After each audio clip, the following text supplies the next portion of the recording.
Chairman, I'm still waiting for confirmation, but as soon as I get it, I'll let you know. Thank you, Angela. Oh yeah, it's now started, Chairman. Thank you. Ladies and gentlemen, a very good morning to you. It's 10 o'clock and we are now live streaming. Welcome to this virtual meeting of Cornwall Council's Standards Committee. Before consideration of today's business, I will outline the protocols of the meeting. Today's meeting is being live streamed to the public via Microsoft Teams and is also being recorded. If the Council's live stream fails during the meeting and we cannot share the proceedings, I will adjourn the meeting so that access can be restored. If the issue cannot be resolved, I will halt the meeting and the remaining business will be concluded at a future date.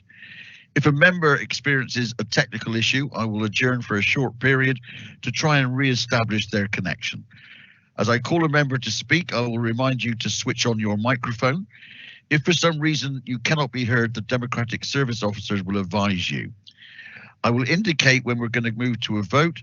The Democratic Service Officer will declare the result of the vote and the vote will be taken by roll call. We do not have any public participation in this meeting today. However, the public can watch the proceedings by accessing the live stream via the link on the agenda on the Council's website. Where a member has declared a non-registrable interest, a disclosable pecuniary interest, or an interest by virtue of any trade union membership in a matter, they must leave the virtual meeting. Their departure will be confirmed and they will be invited to rejoin the meeting at the appropriate time. Should the press and public be excluded from the meeting, members will be required to in turn to confirm and declare that there are no other persons present who are not entitled to either hear or seek consideration of the matter. To confirm the procedure for today's meeting is that committee members who wish to speak on an item must indicate by putting an X in the chat box. I will ask you please not to use the chat box for any opinions you may have, but purely to put an X in if you wish to speak. And I and the Vice Chair will keep a close eye on it, and if I miss anyone, the Vice Chair will let me know. Before we start the meeting, I will ask the Democratic Service Officer to ask the committee members to confirm they are present and their electoral division. For non-elected members, they will need to confirm their name and their role on the committee. As an example, an independent member, a town or parish representative or clerk representative. So I'll ask Angela please to confirm those members present. Thank you, Angela. Thank you, Chairman. I'll start with you.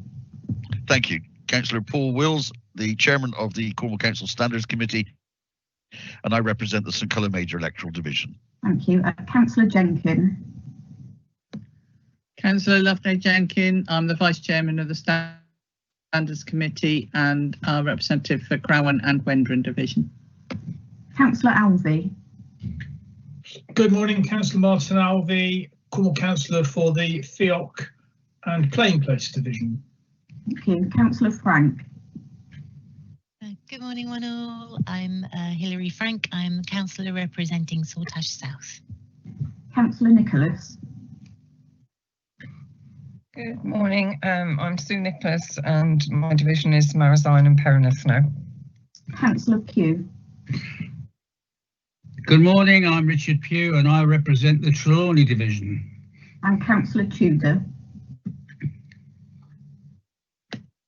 Councillor Tudor. I'll just move on to Councillor Gammon. Councillor Gammon, you're on mute at the moment. Oh, there you go. Good morning, Councillor Jackie Gammon, Bodmin St Mary. Sorry I'm late, Chair. Thank you. I'll just move back to Councillor Tudor. Councillor Tudor is on the call, Chairman, but and she's unmuted, but I can't hear. Maybe she's having issues again, but she does have the number. I can see Dulcie flashing there. I can see her. Yeah. So I would advise that Dulcie rings the telephone number 01872 324498 and seek assistance. It may be that Dulcie may have to join us by phone. I'll just move on to the other members. Robert Bishop. Robert Bishop, independent member, non-elected. Thank you. Reg Davison. Reg Davison, independent member, non-elected. Meryl Dean, Errol Dean, independent member. Gloria Challen, Good morning, Gloria Challen, Saltash Town Council. Melanie Franks, Melanie Franks, Marlow Parish Council. Don Wood, Don Wood from Millbrook Parish Council. thank you. Tony Woodhams Tony Woodham's Brewing Parish Council. and Sally Vincent. Good morning, Sally Vincent, Town and Parish Clerk representative. Thank you. That's everybody, Chairman. Thank you. Would we like to list now, please, the officers that are present? Yeah, we have Simon Mansell, the Corporate and Information Governance Manager, Ellie Garraway, the Corporate Governance Officer. We have Gemma Mewton from Adult Social Care, Jennifer Payne, Head of Customer Experience. Heather Langstaff is live streaming the meeting. I'm using my own laptop computer. Thank you. Thank you. We can hear Dulcie. I don't know why we can. Oh, she's muted herself now. That's great. Thanks, Dulcie. That's wonderful. Thank you very much. So, first of all, very sorry. Can you hear me now then? Are you speaking to us, Dulcie, or are you speaking to the people at County Hall? She's muted again now, so she's obviously trying to establish a contact there. We'll move on as best we can. Apologies for absence, please, Angela. Yes, we've got apologies from Dave Edwards. It's just there's a very long time pressing. Yeah, apologies from Dave Edwards, I understand. Yeah. Is that correct? Yes, okay. That's right. Thank you. Declarations of interest, please, members, in accordance with the agenda. If you have a declaration of interest, can you state it now, please, by putting an X in the chat box, and I will ask you to state your declaration of interest. If you have one, please put an X in the box now. I'll give you just a few seconds to do that. Thank you. Councillor Melanie Franks, could you please declare your interest? Yes, Chairman. I don't think this is going to be a matter for discussion, but just wanted to say that in the appendix regarding complaints for members of the public bodies, one of my fellow councillors is named. I don't think that will be an issue, but thank you very much indeed. Okay, no one else, it seems, as indicated, so we'll move on to item 3 on the agenda, which is the minutes of the meeting held on the 21st of July 2020. I will go through it page at a time. If you have any questions or queries on the accuracy of the minutes of the meeting held on the 21st of July, again, would you please put an X in the chat box, and I will come to you and you can explain what your concern may be.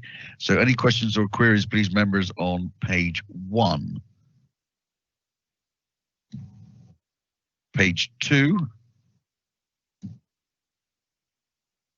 3.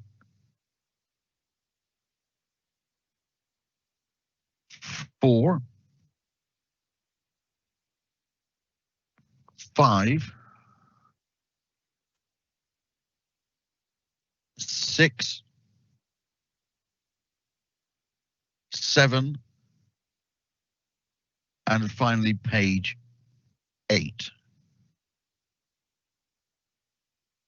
There are no queries, it would appear, on the minutes of the meeting held on the 21st of July. I therefore propose those minutes be accepted as a true and accurate record of that meeting, and I'll ask my Vice Chair if she is happy to second that. Happy to second that, Chair. Thank you. We will now go to a vote by roll call. So if Angela, if you could do the vote for us, please, on the minutes of the meeting held on the 21st of July. Thank you. Yes, Councillor Alvey. 4. Councillor Frank. 4. Councillor Gammon. 4. Councillor Jenkin. 4. Councillor Nicholas. 4. Councillor Pugh. 4. Councillor Tudor. If you can, I think she might still be having issues at the moment. I think Councillor Tudor would abstain anyway because she wasn't on the committee at that point. And yourself, Councillor Wills. 4. Yeah. Thank you, Councillor Tudor. Councillor Tudor has written in the chat box that she abstains as she was not on the committee at that time. So thank you very much for that, Councillor Tudor. Yeah, they're carried, Chairman. Thank you. Moving on to item 4, organisational complaints report, which is in your agenda pack, pages 9 to 30. And I will hand over now to our officer, Ellie Galloway, who will present the report to the committee. Ellie, a very good morning to you. I'm glad you're feeling better. It's lovely to have you back with us, and I will hand over to you now. Thank you, Chair. Okay, so in front of you, you will see the ethical standards and complaints report for the council as a whole, and this covers Q1 of this financial year. The same is pretty self-explanatory, although quite lengthily. It is quite self-explanatory on reading the same. I just want to point out that the figures across corporate complaints and ombudsman complaints have been low in the first quarter. I did indicate at the last meeting that this was going to be expected due to the lockdown that COVID presented, especially with the ombudsman offices shutting for a period of 2 months. So the figures that you see before you will seem low, but we expect the trend. It's not going to be a trend as such. It will be sort of picking up, and we expect the numbers to go up, unfortunately. And we have been receiving a lot of backlog complaints now from the ombudsman as they work through their backlog casework. So during Q1, we've only received 14 complaints from the ombudsman. As you can tell, that's very low, which is compared to 23 the previous year. And there was only 1 upheld, and that was for adult social care. Last year there was 18 upheld, so you can notice the difference in the numbers there. So we had 1 compensation payment received from the ombudsman, and that was for £450, and that's for adult social care. As you're aware, the adult social care is to follow on later on the agenda. Just bear with me a second, please. So yeah, you'll see a summarised outline of each complaint the ombudsman received. This is shown at Appendix 2. This details responses from Step 1 and 2, if applicable, as well as the ombudsman's outcome and any recommendations made. In the respect of those complaints upheld, the ombudsman provided the council with a time frame to adhere to the recommendations made, and this is provided in the issued decision notice. Okay, so just moving quickly on to the corporate complaints. So we've got Step 1 and Step 2. We had 91.4 of Step 1 corporate complaints were dealt with within the agreed timescales, which falls below the council's target. However, 100% of Step 2 were dealt with on time, which is obviously a really good result. And as per the ombudsman, the complaints coming in have been lower. It's nearly less than half actually. We have 141 complaints coming on Q1 compared to 286 the previous year, and this does actually include adults and Together for Families, so that includes all services within the authority. So we had 31% of complaints were upheld, which is at Step 1, which is an improvement of 50% the previous year, and 7 of Step 2 cases, which equates to 29%, were either upheld or partially upheld, which is a slight increase from 27% the previous year. As you're aware, the number of complaints received, as mentioned earlier, are presented in Appendix 2, and this details basically the outcome and whether or not it went to the ombudsman. Finally, as you can see, good news. Yet again, we've had the number of compliments has increased largely by actually 73% since last year's reporting period, and examples of the same are shown on page 25 of the reports pack. That's all for me, but happy to take any questions. Thank you very much, Ellie. If you have any questions, please put an X in the chat box. First question comes from Councillor Jenkins. Yeah, it's not really a question, it's more of a compliment, Ellie, because it's obviously been a difficult time in which to process complaints, to actually get, I know it's not 100%, but for the council to be doing 90 something at the same time as trying to deal with a pandemic, I think is probably something that should be recorded in the minutes. The only other thing was I did raise at the last meeting about there seems to be a consistent high level of complaints in environment, and that has continued. Before we thought it was mainly to do with waste, but maybe that's something we need to look at in a bit more detail at some point. That's not a problem. Jenny, I didn't know if you had any comments on that at all, or shall I just take that away to bring back to the next committee meeting? Thanks, Ellie. What I would say is I have spoke to colleagues in waste about this, and interestingly, it's areas to do with maritime, areas of outstanding natural beauty and historical. So they're going to give me a better report, well, Ellie and I a better report, because it is quite unusual. I wouldn't necessarily say they were areas that we'd get loads of negativity about, but I will come back to you. Yeah, it just seems to be that obviously there's some compliments on waste now, which is quite good, but yeah, it would be interesting to know exactly why people are complaining about the environment. Is it because they actually have higher expectations, or whether it's something that we're doing differently? I suspect it's that people are getting higher expectations about environment because they were out and about in it during the pandemic, but it would be quite useful to know a bit more about it, I think. Okay, thank you very much for that, Loveday. Thank you, Jennifer. Thank you, Ellie. Any more questions, please, members? If you have a question, now is your chance to put that question on the organisational complaints report. If you do, please put an X in the chat box. If not, we will go to the recommendation.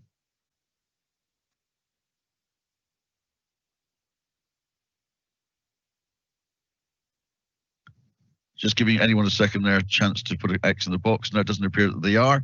So the recommendation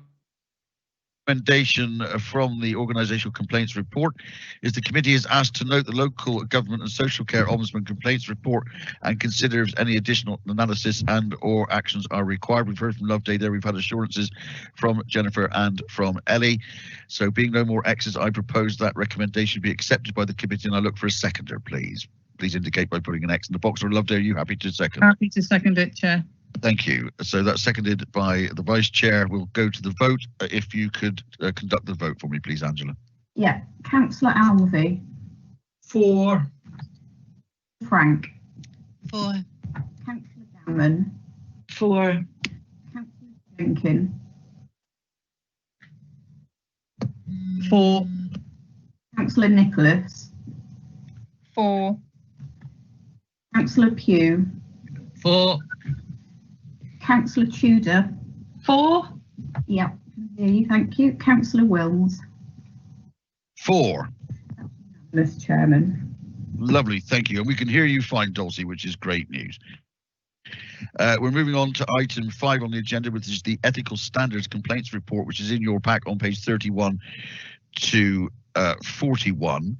I must point out to you that the section on that where we look at the various different complaints that have been put in against councillors, that is not entirely up to date.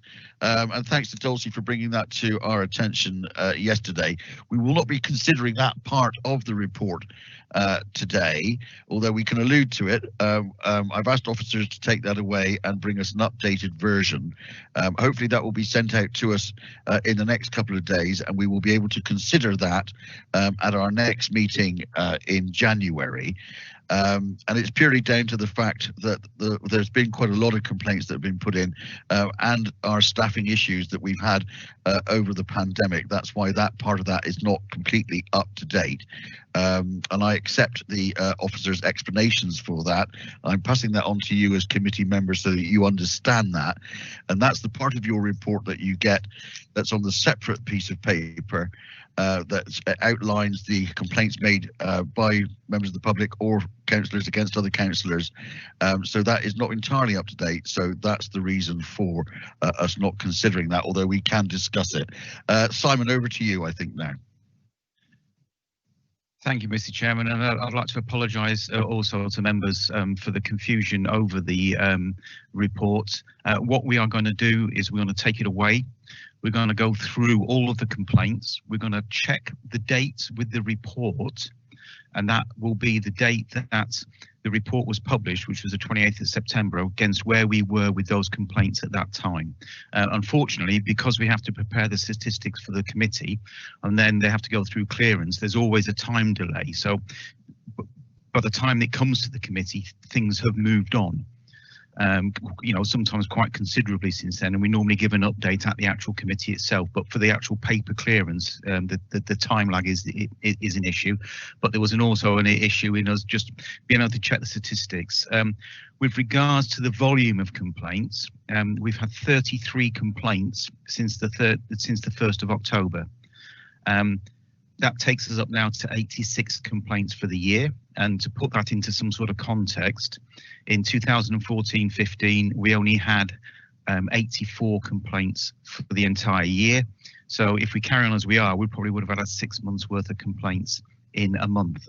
And also the majority of complaints we've had have come in since the 1st of July, or since the lockdown was lifted. So it's been a much compressed timescale to deal with these. And we have to go through them all.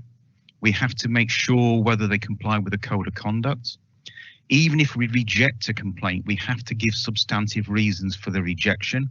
The LGSEO pulled us over the coals in 2012 when we just said we're not going to process this. It's not a breach of the code. They said at that time we have to give the reasons for rejecting it. So therefore, on average, a rejection will take an hour, taken across, you know, all of them. So with 33 complaints in 21 days, that's 33 hours of work on average, even if they're just rejected. Some of the complaints are not simple, they're multiple documents, and what the members don't see is the fact that we often will reject a complaint, and then there was multiple complaints about us rejecting the complaint, and that creates even more work. What we are trying to do is set different procedures in place where we do a rejection notice that we can send out to multiple parties if there are multiple complainants, but we still have to contact them all individually. We still have to go out to the clerks, we still have to go out to the group leaders, and we still have to go out to the subject members and advise them of a rejection or an acceptance, and these things do take time. I only apologise again to members for the for the information within it, but we will get that out to you within the next few days, and I'm happy to take any questions. Thank you. Can members please indicate again by putting an X in the chat box if you have any questions? And the first one, I believe, is from Councillor Elvie. Martin. Thanks, Chair, and thanks, Simon. I think, as per the email that Dulcie sent out earlier, I think it's important that perhaps for the minutes we confirm those complaints that are listed, particularly one councillor's name comes up an awful lot there, but if those complaints have now been dealt with and perhaps have been dismissed, I think for the public record it's important, purely because these meeting papers are clearly a public record, and any member of the public looking at them at the moment would see that member as the subject of a lot of complaints where perhaps they have now been dealt with. I'm just uncomfortable that it's left hanging in that way. I believe it's been removed. I believe, Simon, has it not?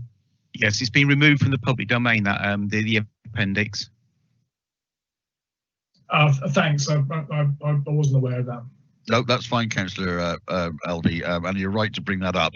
But obviously, because they're not up to date, it was advisable to remove them from the public domain until they are up to date, and that, like I say, the officers will be working over that over the next couple of days, checking, collating, and making sure, cross-checking that everything is now up to date before we get that information, and it will come to us again for consideration at our next meeting, and it will then go back into the public domain.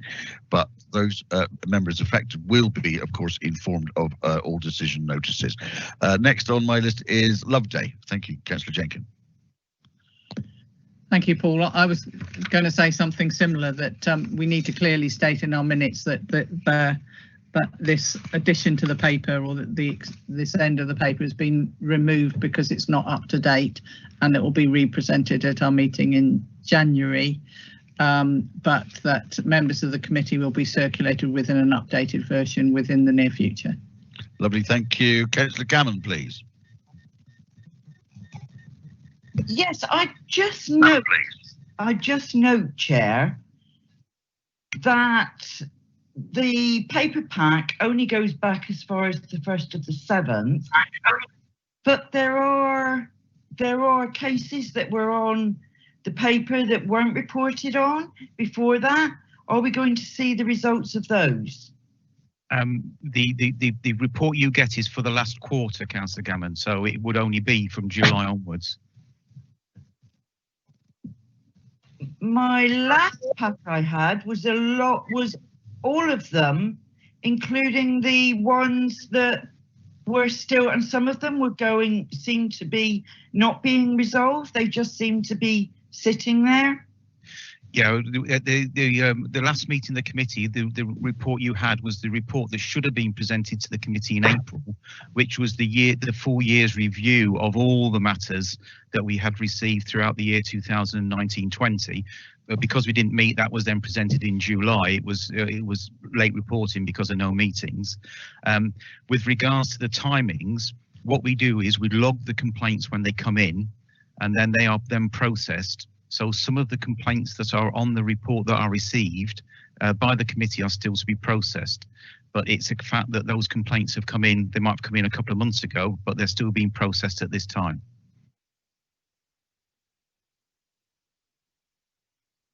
Are you happy with that response, Councillor Gammon?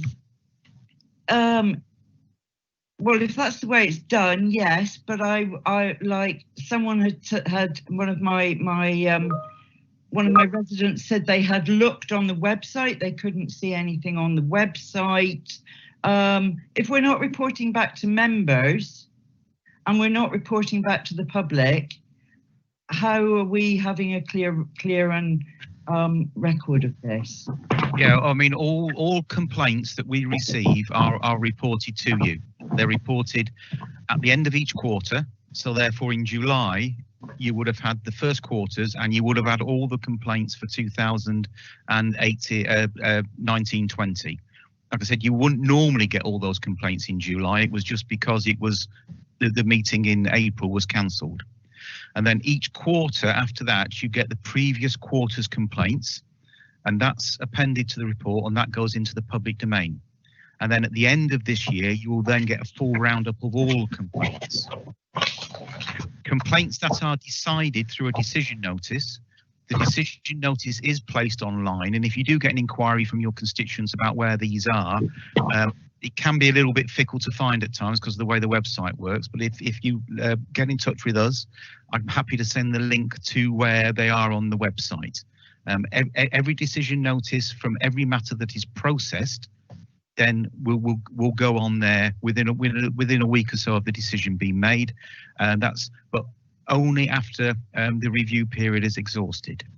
So everything is published at some point, but at the moment throughout the year, now you've got the last quarters, then you'll get the next quarters, and then when you meet in April, you get the final quarter, but you'll also get the full year roundup of all complaints. Thank you, Chair. Thank you, Simon. Thank you, Simon. Thank you, Jackie. Councillor Tudor, please. Thanks. Can you hear me okay? A little bit distorted, but okay. Thank you. I won't put the camera on, not because I'm in my pyjamas, but because that can be over the edge and cut my sound out. I just wanted to thank Simon Mansell for explaining about the backlog and the delay and why some of the complaints, why the right information and up-to-date information wasn't on the appendix, and thank him for also thank officers for doing something about that now. It is unfortunate that that is too late for one of the councillors involved, because of course this has been in the public domain and it's been not leaked, but the information has been accessed by the press. And so that councillor is quite rightly, reasonably, I think, feeling a little bit persecuted at the moment.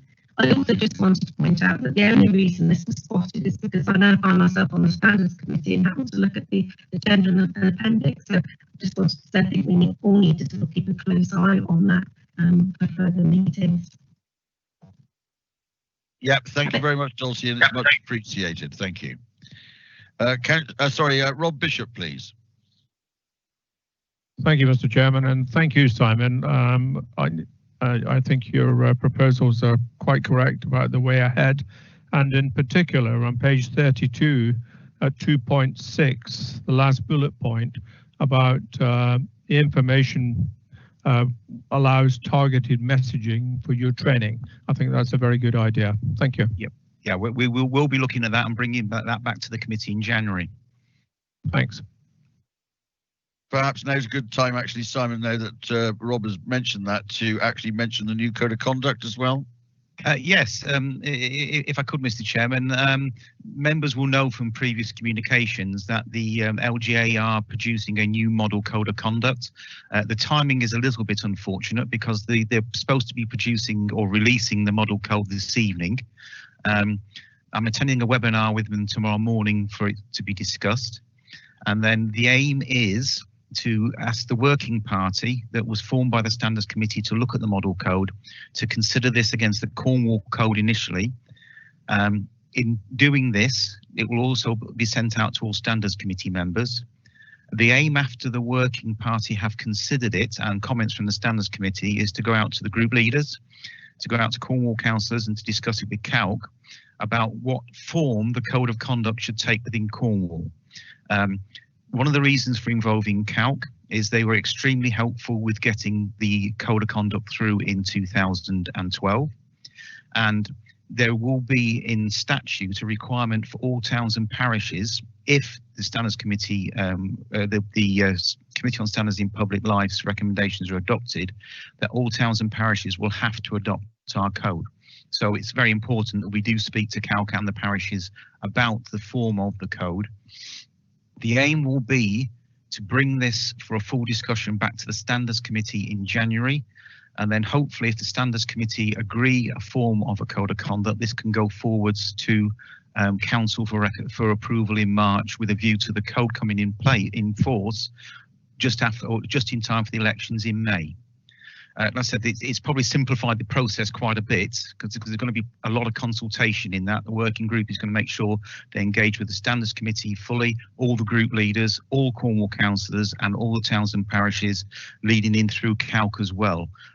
We will engage directly with the towns and parishes because it's appreciated not all our CALC members, but we also appreciate the assistance CALC can give on this situation. Thank you, Simon. So some work indeed coming up for that working party. And as Simon says, it is unfortunate that the timing is so close to our meeting. If it came out a few days ago, well, that may have been different. Would have been it. It would have been it, yeah. But it's coming out today, and so hopefully we will have that to the committee in January and to council in March. Loveday, please. Yeah, just to say that the working party date has already been set with the assumption that it will come out. So we're on the case. Obviously, if the government delays, then there will be more difficulties. But if we can get it through to January so that it can all be consulted on and adopted before the parish and town and Cornwall Council elections in May, that would be helpful, I think. We've all got our fingers crossed. Any more X's in the box then, please, members, on the ethical standards complaints? I am going to propose an amendment to the recommendation, and basically it's an extra line to go in to the recommendation. The recommendation currently reads, that the Standards Committee are asked to note the Ethical Standards Complaints report and consider if any actions or further analysis is required. And I would like this added, if members are happy with that, taking into account the complaints section needs to be updated and will be sent to members and submitted to the next meeting of the committee in January. I think that's fair and makes perfect sense. Any questions or queries on that? And if anyone's happy to second that added line to the recommendation, then please indicate you are happy to second. Loveday, you happy to second that? Happy to, well, I'm happy to second, Mike. That's great, Sue. Thank you. Thank you. Councillor Nichols is happy to second that. So that's the recommendation. I'll read it again so Angela gets a chance to write it down. The Standards Committee are asked to note that the Ethical Standards Complaints report and to consider if any actions or further analysis is required, taking into account that the complaints section needs to be updated and will be sent to members for their consideration and submitted to the next meeting of the committee in January. So I have proposed, and Councillor Nichols has seconded. We'll go to a vote now on that recommendation, as no one else has indicated they wish to speak. Angela, if you could conduct the vote for me, please. Councillor Alvey. For. Councillor Frank. For. Councillor Gammon. For. Councillor Jenkin. For. Bliss. For. Hugh. For. Councillor Tudor. For. Councillor Wills. For. Unanimous, Chairman. Thank you very much. We'll move on now to item 6 on the, item 6 on the agenda, which is the Standards Committee Working Group report on adult social care, which is on your packs, page 42 to 124. Pleased to say that Gemma Mewton is with us today, and Gemma is going to take the lead and present the report to the committee. Gemma, very good morning to you. Good morning. Thank you, Chair. So the Standards Committee Working Group was established to consider the number of complaints that adult social care receives from the local government and social care ombudsman, the compensation amounts paid, and to look at ways to reduce the number of complaints received. So a number of working group meetings have been held in an attempt to address the issues set out in the terms of reference. Standards Committee on the 17th of January resolved that the working group should continue to monitor the number of ombudsman complaints investigated against adult social care and provide regular reports to Standards Committee. It was acknowledged that the impact of the changes were yet to be seen in the evidence following the implementation of the new adult social care complaints policy in October 2018. And it was also noted that further changes were required in order to ensure that the future systems of complaint handling was going to work more effectively. It was commented that the team had been working well, however, there was still more work to be done, and that the impact of the changes were yet to be seen in the evidence that we were reporting on.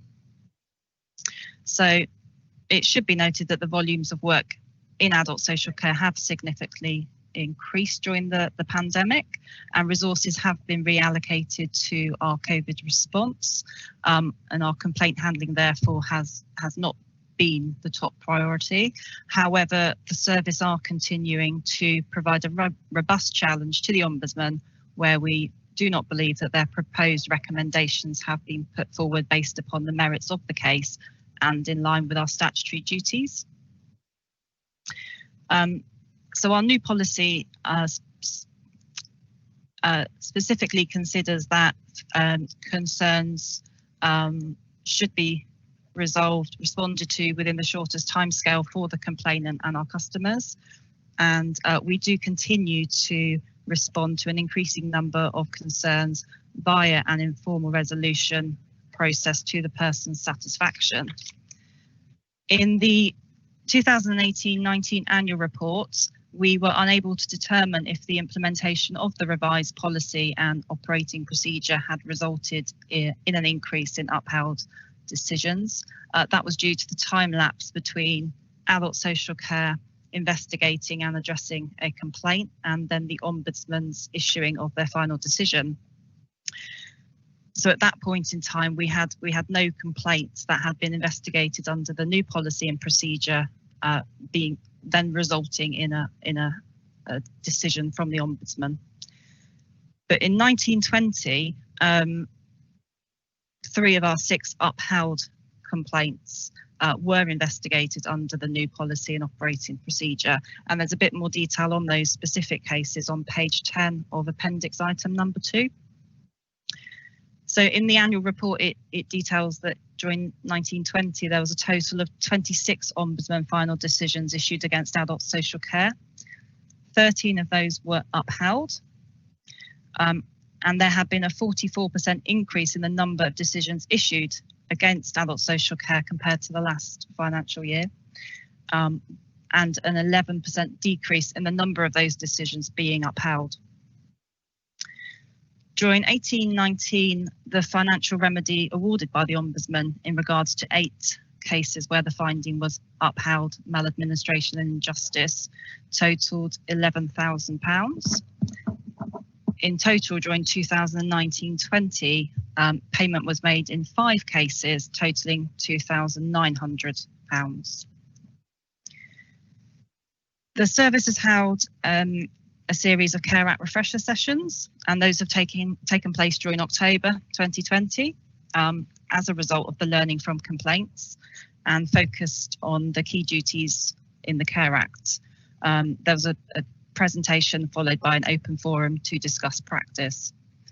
And these sessions focused on key themes coming from complaints and our learning from complaints in assessment and care planning, communication with our customers, and the timeliness of charging and financial assessments. So that's it from me. We've got Anne Smith, who's joined us, who is our Head of Practice, Quality Assurance and Safeguarding lead, and we'd be happy to take any questions. Thank you very much. Does Anne wish to add anything? Good morning, Councillor Wells. Only just to say that the sessions, we've had 2 of the refresher sessions. We've had 120 staff attend those sessions. We've had some really good feedback about additional training and support that staff feel that they need. And we are committed to running another session, a kind of mop-up session for other staff as well. Thank you, Anne. Please, would you indicate if you wish to ask a question by putting an X in the chat box, and we go first to Councillor Jenkins. Councillor Jenkins, please. Thank you, Chair. I think members can see there's been a considerable amount of work going on within adult social care on top of the pandemic. But I think very much from the point of view of the working group, the work hasn't necessarily filtered through to outputs yet. Really commend the amount of training that's been going on. We were quite concerned that we wanted to get training to the people at the front line, not just to the heads of teams, because it's people at the front line who can make the difference between something coming in as a complaint and something being able to be resolved at that point. So loads of work being done, but as you can see from the recommendations, the working group feel that that's not filtered through to outputs yet. So that's why we're suggesting that there should be a shorter update report in July and then a full detailed report in October next year, in order to actually assure ourselves that the improvements that have been put in place have led to improvements in complaints processing and effectiveness. So lots of work being done, but still some work to do, I think is my message. Thank you, Councillor Jenkins. We'll go now to Reg Davison. Reg, please. Thank you, Chair. I'm just interested in the learning from complaints chart that we've got, starting on page 95, and particularly the column what we did to prevent injustice for many. And I was just interested on page 96 we've got some actions, some answers there of what's been done. I'm interested to know, how is this action being monitored, and is there an audit trail to show that the action has actually taken place? Gemma, would you like to respond? Yes, thank you. Sorry, I'm just going to have to find, I think you're referring to the section in the annual report, is that correct? Yes, I can read it to you if you want. There's, on page 96, the top item, the actions column says, remind staff of the importance of replying to emails in a timely manner if unable to provide, etc. And then the one underneath, we reminded staff of the importance of returning phone calls to service users and their family. It also talks about another one there on that page. We reminded staff of the importance of keeping to deadlines as agreed with the individual, for example.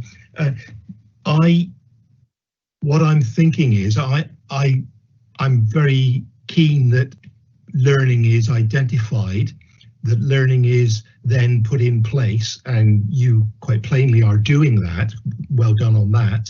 But I then like to know whether that learning action plan is being monitored by the managers, if they are monitoring that what you've identified as a problem is being sorted so that it doesn't occur again, and if you have any record of that, please. Thank you. Gemma, or Anne, I think Anne, you're indicating to come back on that. I did. Thank you, Councillor Wells. So we have in place an audit process in relation to our casework.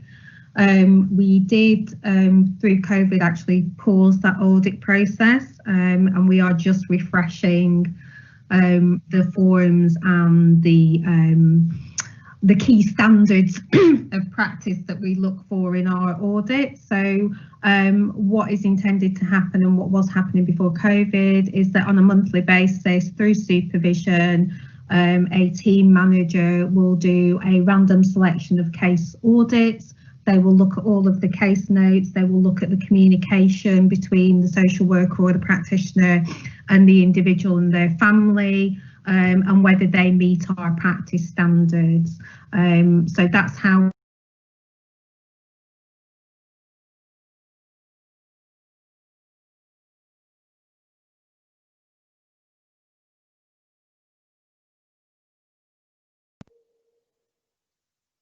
back and actions in order to rectify any practice concerns.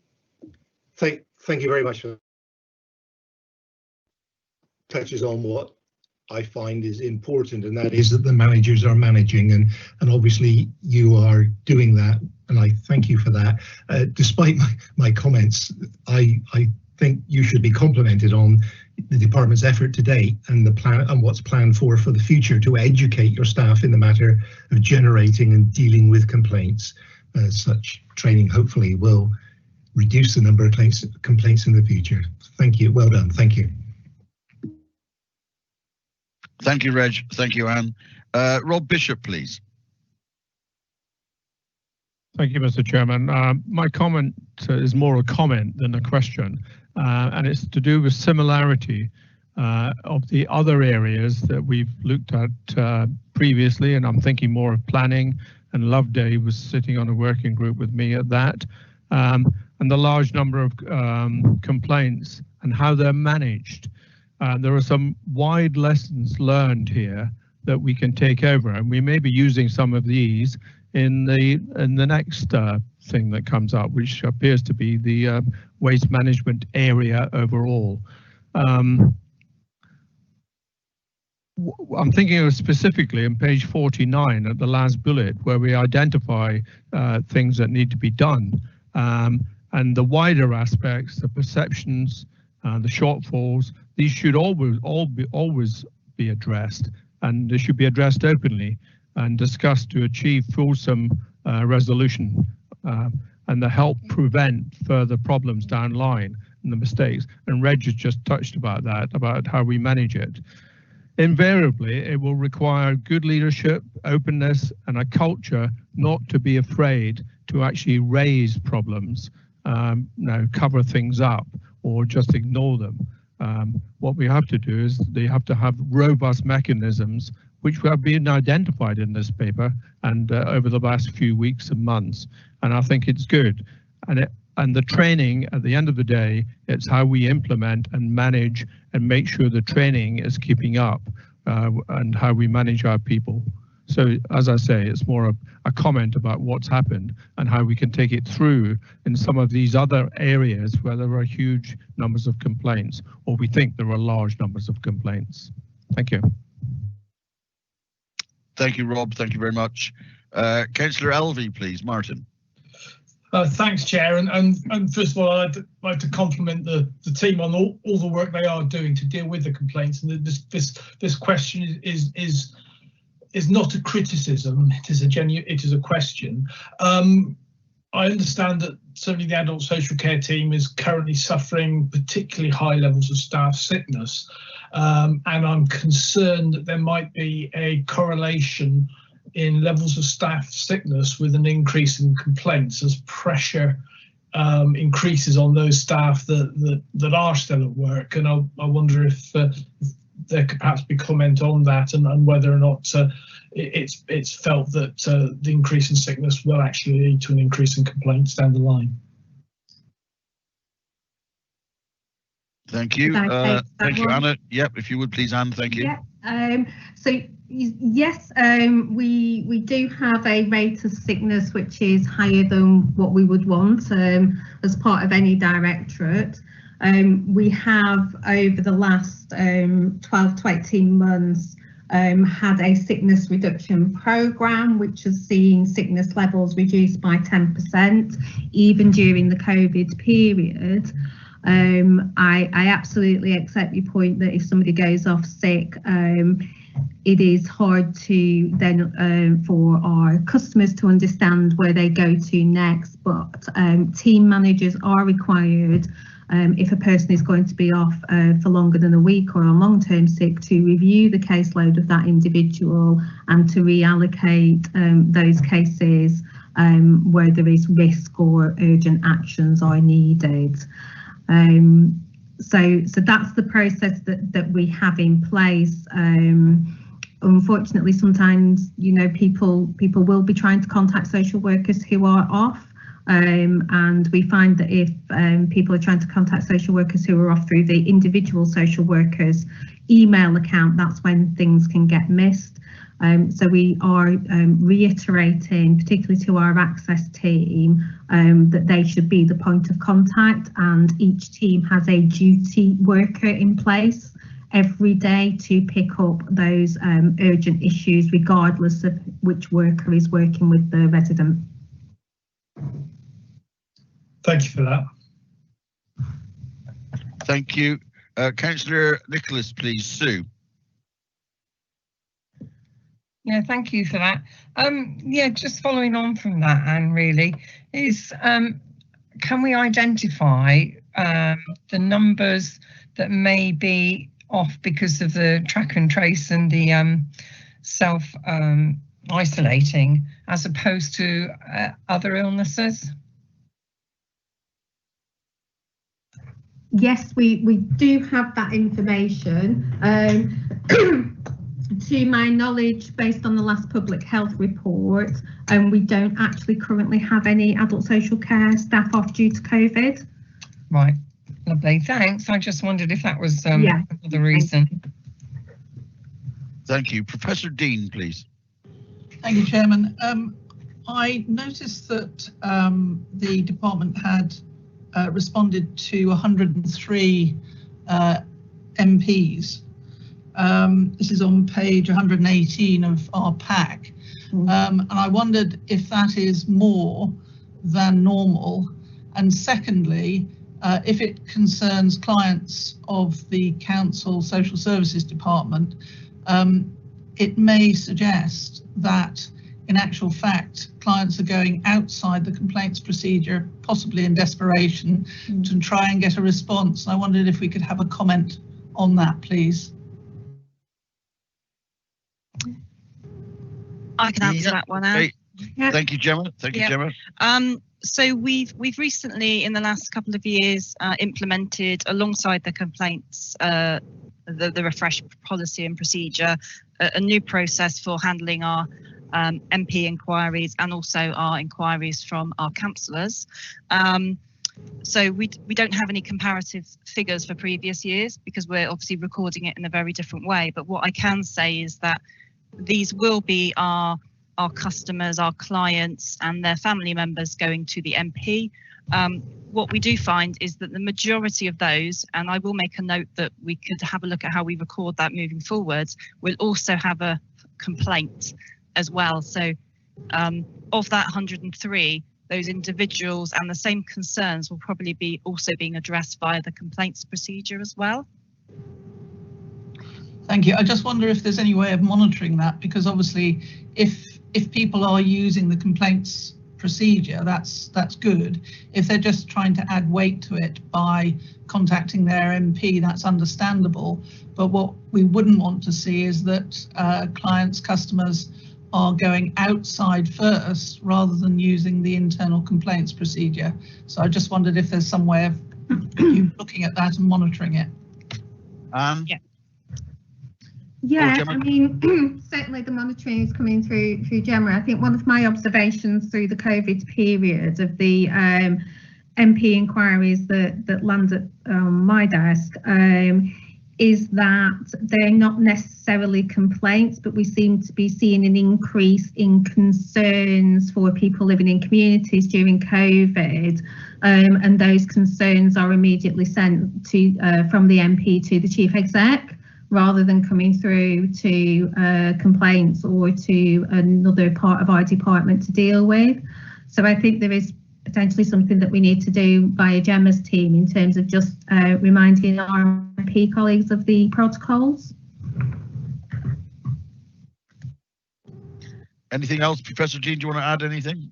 No, that's fine. Thank you very much. Thank you. I've got a quick question for Gemma. On page 52, it mentions training and development and staff induction, and it says that adult social care induction for all staff joining the service includes complaints as a topic covered. 65 members of staff attended the adult social care induction between the 30th of April and 27th of September 2018, and a further 52 members of staff attended the induction between the 5th of April and the 4th of June 2019. That equates to 12.3% of current staff members. Is there any reason why that figure, 12.3%, seems quite low? Any reason why that figure is so low? I expect it's because those will be individuals having joined adult social care, and a lot of our staff have been here probably working for adult social care for some time. So I am going to be getting updated figures on those, but that induction training is running for new staff into the service every quarter at present. That's great. Thank you very much. I just thought I think that needed highlighting. Thank you. Any other questions then, please? Do indicate by putting an X in the box now, please, before we go to the recommendations.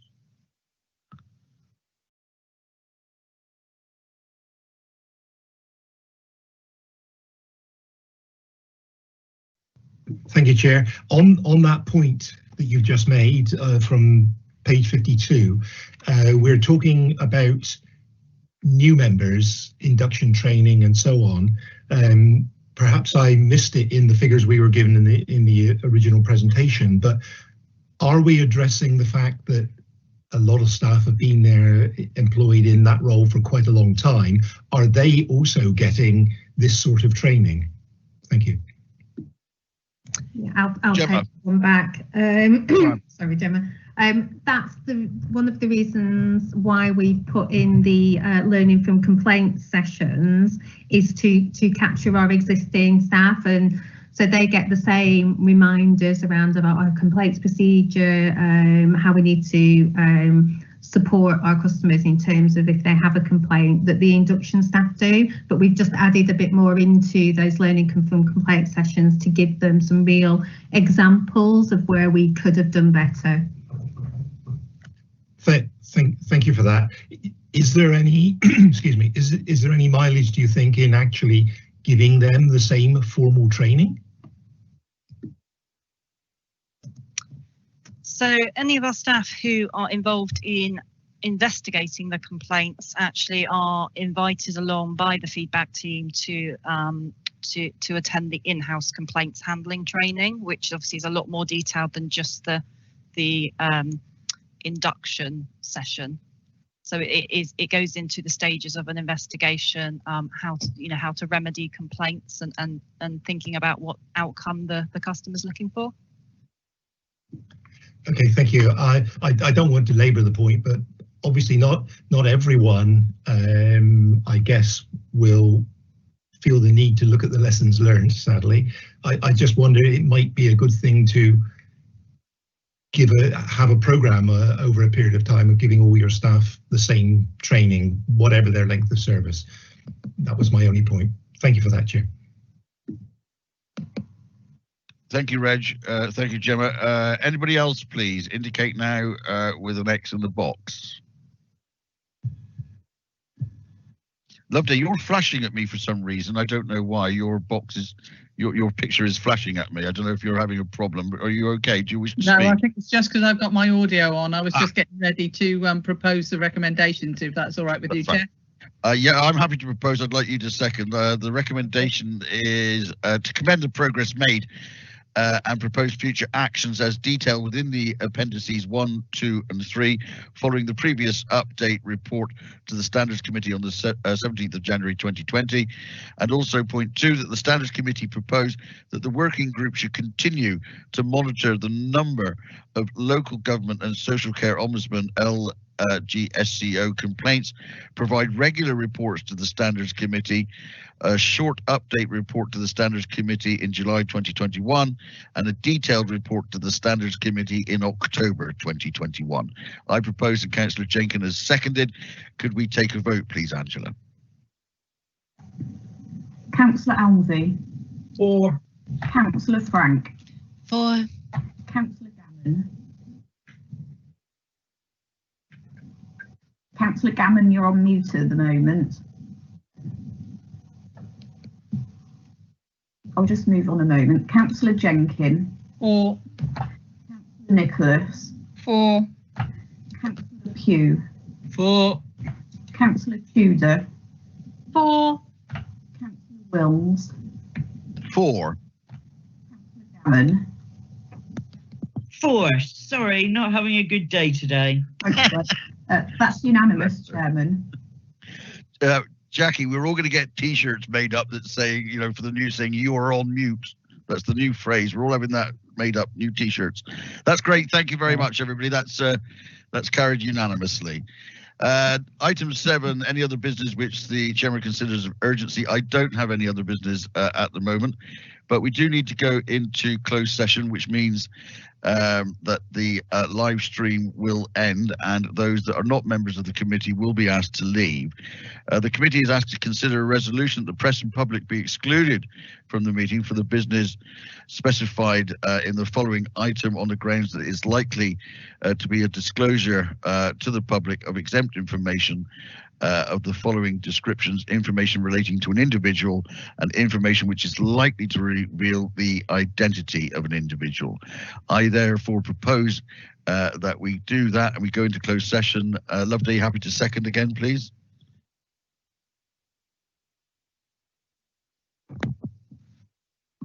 Yes, I think I'm getting Councillor Tudor's delayed reaction. So no worries, we've got you. That's the main thing. Again, we go to a vote, please, before we go into closed session for our consideration of continued status of unreasonable persistent complainant.